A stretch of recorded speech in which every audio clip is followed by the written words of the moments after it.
¿Qué tal amigos? Bienvenidos a un nuevo video. Como ven, vamos a estar hablando nuevamente con el Pastor Cabello. ¿Qué tal? ¿Cómo estás, Carlos? Bienvenido.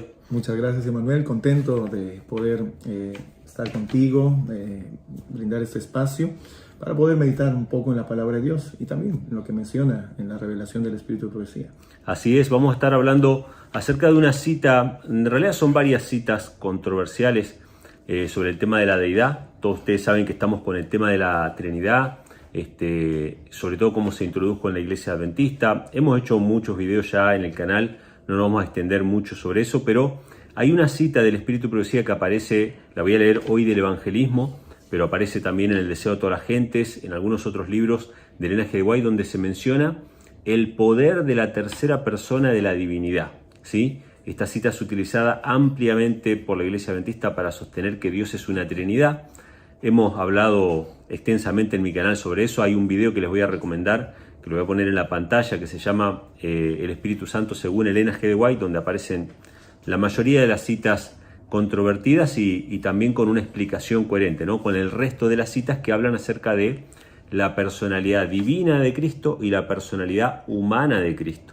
Y de cómo Elena G. de White llama a la personalidad divina la tercera persona de la divinidad. ¿Por qué? Porque es independiente de la personalidad humana, que Cristo como ser humano está como sumo sacerdote en el santuario celestial, pero a través de su Espíritu está con nosotros todos los días hasta el fin del mundo. Entonces, hemos explicado ya bastante esto, pero hoy vamos a ver una nueva faceta, una nueva visión, que lo vamos a ver en la Biblia. Pero antes de que Carlos comience con la exposición, yo voy a estar compartiendo la cita del Espíritu de Profecía, que es en cuestión. Está en el libro del Evangelismo, página 448, párrafo 1, y también está en Testimonios Especiales, sería 1037, ¿sí? La cita dice así, presten atención y ahí arrancamos con la explicación. El príncipe del poder del mal puede ser mantenido en jaque únicamente por el poder de Dios en la tercera persona de la divinidad, el Espíritu Santo. Muy interesante. En El Deseo de todas las gentes no dice el príncipe del mal, sino que dice el pecado, ¿no? Puede ser resistido únicamente por la poderosa intervención de la tercera persona de la divinidad. Después dice, ¿no? Cristo ha dado su espíritu, etcétera, etcétera. Habla acerca del Espíritu Santo, pero acá dice el príncipe del poder del mal solamente podía ser mantenido en jaque por el poder de Dios en la tercera persona de la divinidad. Hoy vamos a escuchar una nueva explicación sobre esto, aportando más luz sobre el mismo tema. Así que bueno, Carlos, ahí te escuchamos. Esa es una cita interesante, gracias. Gracias, Emanuel. Esa es una cita muy, muy interesante, puesto que está dirigiéndose la persona del Espíritu Santo, contrarrestando a el enemigo, el adversario. Exacto. Es Satanás, ¿no? El adversario de las almas. Aquel que es homicida desde el principio y todo lo que menciona la palabra de Dios y el Espíritu de Profecía con respecto a quién es Satanás. Vamos a abrir nuestras Biblias en Daniel, el capítulo 10. Daniel capítulo 10. Como sabemos, en el contexto de lo que vamos a leer ahora, en Daniel, los versículos 12 y 13, ¿sí? Daniel capítulo 10, versículos 12 y 13, estaba en contexto de que Daniel estaba orando al Señor por una explicación de la visión que había recibido en Daniel capítulo 8, ¿no es cierto? Ahora se le va a explicar a Daniel lo que él no entendía, y para eso sabemos, y la sierva del Señor menciona que fue enviado Gabriel, ¿sí? Gabriel, y la Biblia también manifiesta, porque es Gabriel quien explica la visión. Entonces, encontramos la descripción, Daniel capítulo 10, versículo 12, donde claramente dice, entonces me dijo, ¿quién dijo? Gabriel a Daniel, Daniel, no temas, porque desde el primer día que diste tu corazón a entender y afligirte en presencia de tu Dios, fueron oídas tus palabras, y a causa de tus palabras yo he venido. ¿Sí? El siervo del Señor pide respuesta, pide explicación. El cielo no se queda en silencio. El cielo busca la forma de poder responder y poder dar una respuesta satisfactoria y un entendimiento satisfactorio para el bienestar del siervo de Dios.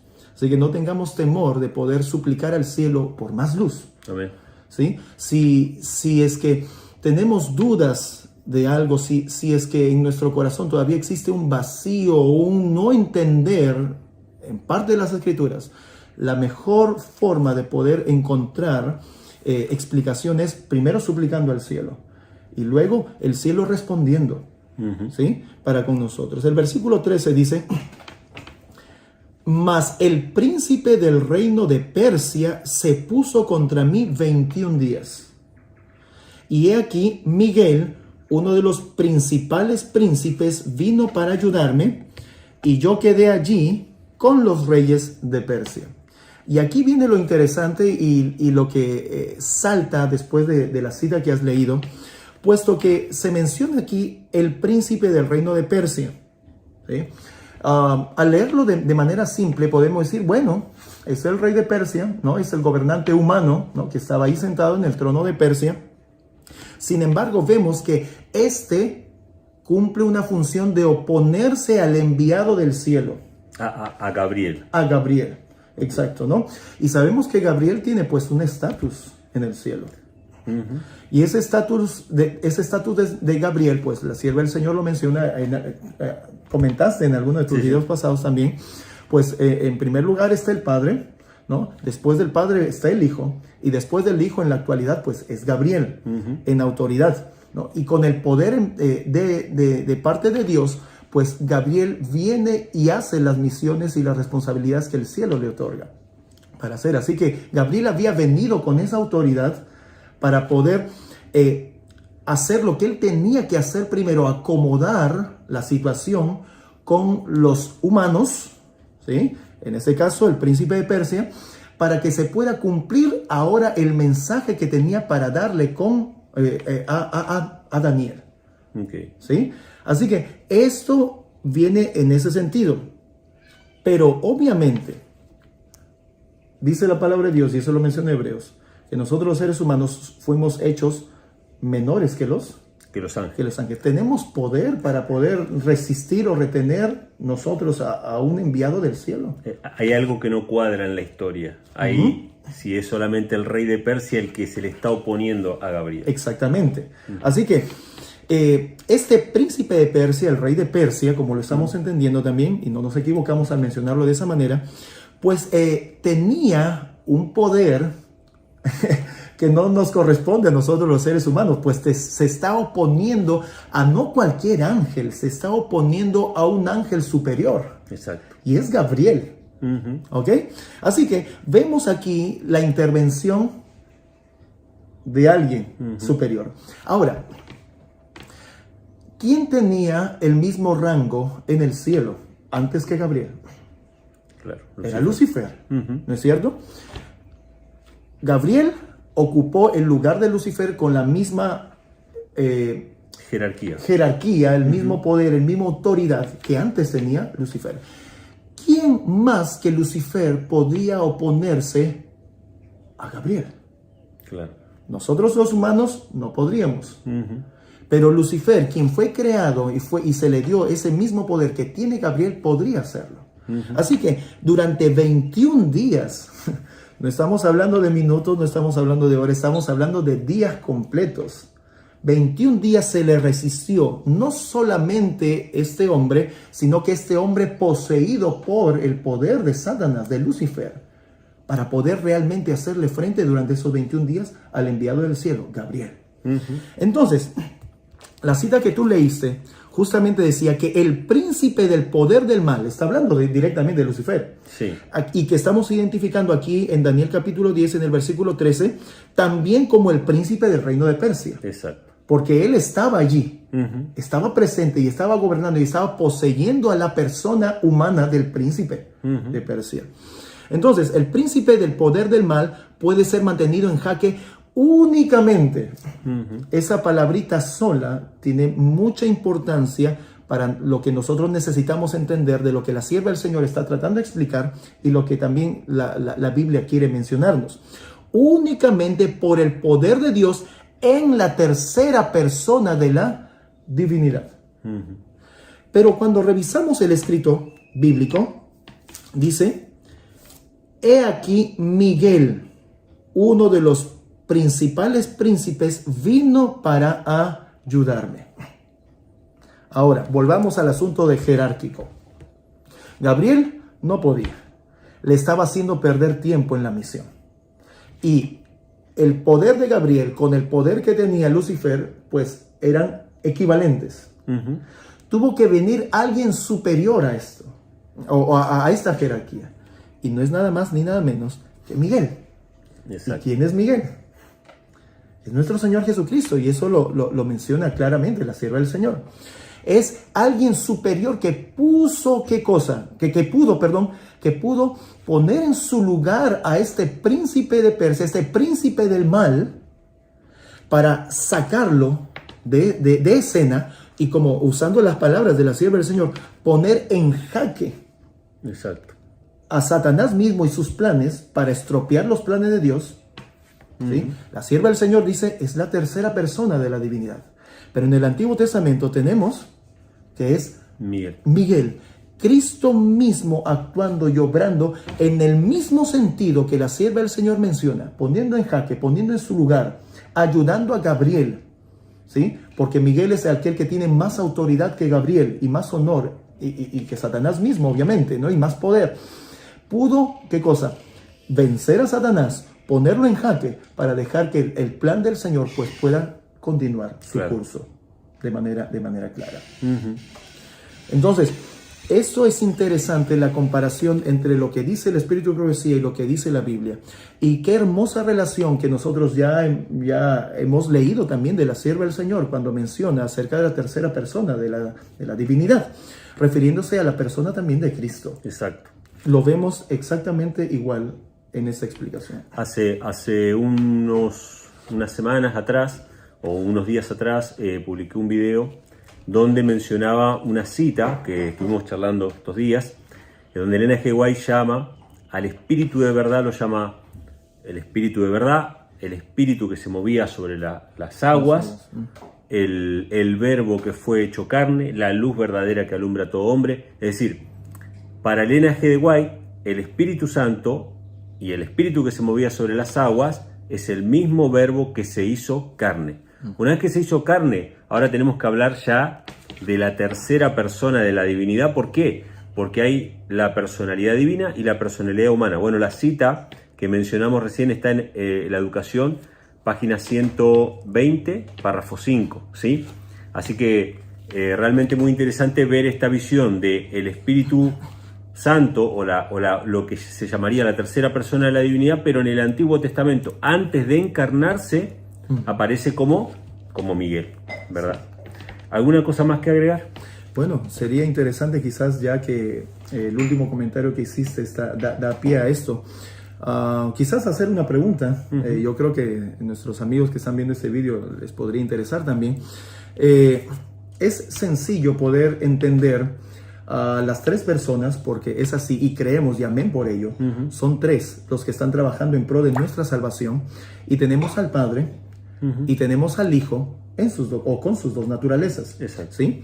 Es sencillo entenderlo cuando Cristo es nacido de María, ¿sí? y luego asciende al cielo, poder ver esas tres personas así, de esa manera. Pero en el Antiguo Testamento, antes del nacimiento de María, ¿cómo podríamos ver al Espíritu Santo en relación a Cristo? Así es, en el Antiguo Testamento también podemos ver los tres poderes, por ejemplo en la visión que tuvo Jacob, ¿no? Con la escalera que le fue presentada, que de hecho Cristo menciona que la escalera es Él en el Evangelio de Juan. Él vio el cielo abierto, vio a Dios en el cielo, una escalera que llegaba hasta la tierra y a los ángeles de Dios que subían y bajaban. No que el Espíritu Santo fueran los ángeles, pero sí que evidentemente los ángeles tenían una participación en llevar y traer, ¿no? Llevar obviamente las oraciones, traer la gloria y la presencia de Dios, pero había una función de parte de los ángeles en traer la presencia divina. Pero la escalera, lo que unía el cielo con la tierra, el espíritu que tocaba los corazones de los hombres y que estaba impresionando en ese momento el corazón de Jacob, era sin duda Cristo. Cristo se identifica a sí mismo como la escalera, ¿verdad? Es cierto. Y mientras escuchaba, venía a mi mente es interesante poder hacer comparaciones entre lo que dice la Biblia acerca de la persona del Espíritu Santo y eso mismo buscarlo en las descripciones que por inspiración escribió Elena de White. Pues cuando dice en muchas ocasiones Espíritu Santo, Elena de White dice fueron los ángeles. Claro. Y eso es realmente interesante, hermanos, que podamos comprender.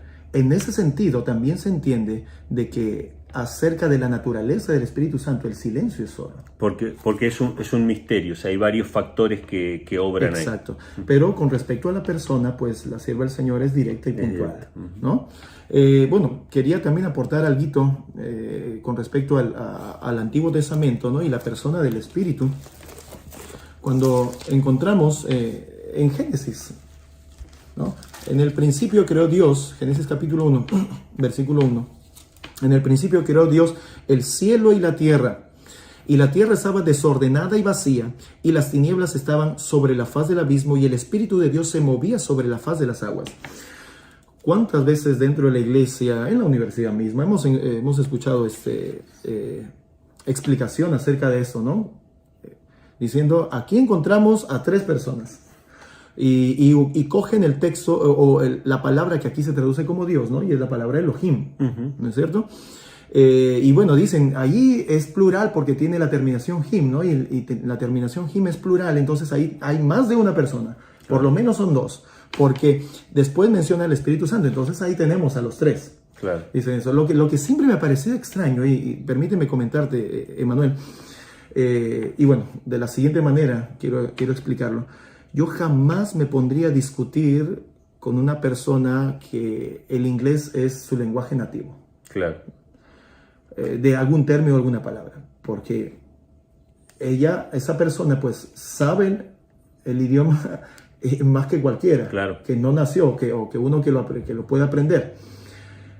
Cuando los judíos leen este texto, no encuentran, leen que en el principio creó Dios, ¿no? Leyendo Elohim allí. No ven a 2 personas. Exacto. Ven a una sola persona. Exacto. Y la vez pasada me estuviste comentando algo acerca del término Elohim. Sí, con respecto a la terminación plural, bueno, lo hemos mencionado ya quizá en otros videos, pero vale la pena mencionarlo, ¿no? La palabra Elohim, que sí tiene una terminación plural, no es leída o no es comprendida como un número de personas que componen a ese Dios, simplemente que es entendida como una palabra con un aumentativo, con un plural majestático. Así como podemos leer que había un lugar santísimo, ¿sí? La Biblia lo traduce como lugar santísimo y tiene una terminación plural, se llama Kadoshim, el lugar santísimo, ¿sí? Y hay otros ejemplos también de otras palabras que están escritas en plural, pero que en realidad no están hablando de un grupo de personas o de un grupo de objetos, un grupo de cosas, sino que están hablando de algo que es muy grande. Elohim significa simplemente una autoridad. En el caso de Dios el Padre es la máxima autoridad. La Biblia lo llama el Dios Altísimo. ¿Por qué lo llama el Dios Altísimo? Porque hay otras autoridades que están por debajo. El apóstol Pablo lo dice, ¿no? Hay muchos dioses y muchos señores, pero para nosotros hay un solo Dios que es el Padre. Y los demonios cuando vieron a Cristo, justamente hoy estaba leyendo, ¿no? Los demonios cuando los endemoniados le hablaron a Cristo y le dijeron, ¿qué quieres con nosotros? Hijo del Dios Altísimo. O sea, a Jesús se lo llama Dios también, pero al Padre es al que se le dice el Dios Altísimo. O sea que nada que agregar con respecto a esta palabra plural, Elohim, no le agrega o no aporta al tema de la Trinidad, pero es utilizado muchas veces para decir que Dios es una Trinidad, ¿no? Sí, se sabe también de que a Moisés, Moisés era o iba a simular ser el Elohim de Aarón, ¿no es cierto? Y se está hablando de una sola persona. Exacto. No está hablando de una pluralidad, ¿no? De más de una persona, ¿no? Se refería a Moisés, ¿no? Exacto. Y bueno, un judío cuando lee eso ve a una sola persona aquí, ¿no? Y bueno, lo sabemos que los judíos no reconocen a Jesús como el Hijo de Dios. Sin embargo, si nosotros estuviéramos en una isla, ¿no? Este es un ejemplo que me gustó mucho y es muy simple, muy sencillo. Si estuviéramos solos en una isla, no tuviéramos preparación religiosa ni ninguna idea ya preconcebida acerca de algo con respecto a la fe cristiana, sea lo que sea, y tuviéramos la Biblia sola para poderla leer, no encontraríamos aquí, y déjame decírtelo ahora, no encontraríamos aquí más de 2 personas. Claro.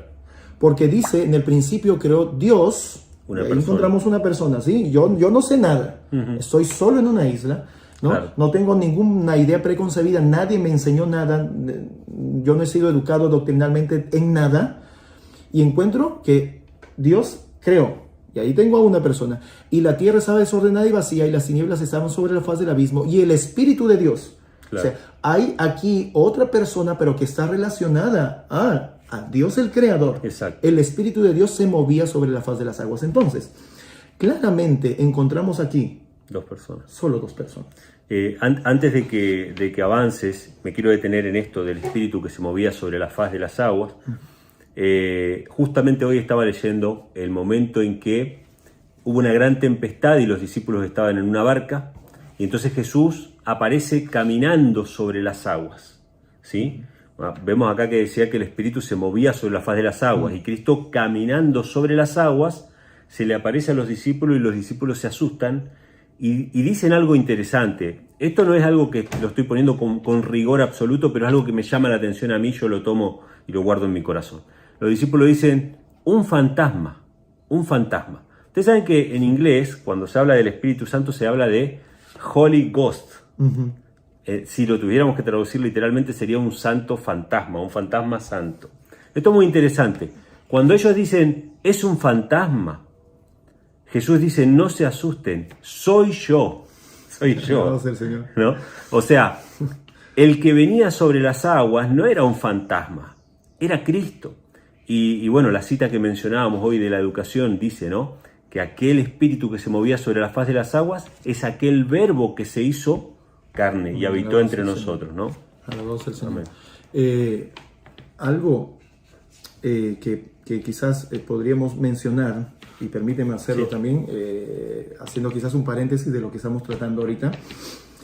Cristo utiliza 2 expresiones acerca de sí mismo: hijo de hombre y también hijo de Dios. Exacto. Es interesante poder ver esas expresiones de hijo de Dios, o que para que sea glorificado el hijo de Dios, esa glorificación, del hijo del hombre está relacionado con la muerte de cruz. ¿Sí?